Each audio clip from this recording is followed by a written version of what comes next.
Merhaba arkadaşlar, bugün sizlerle Minecraft oynayacağız. Kaç gündür Minecraft oynamıyorum.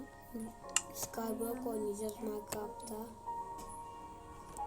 Bu sefer farklı Skyblock. Önceki sevdiğim videolar gibi değil.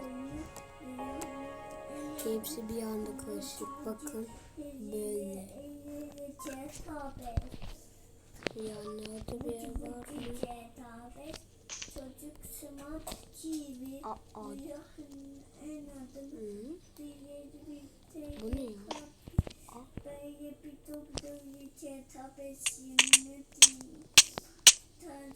Ben hiçbir şey anlamadım ki. Bu ne lan?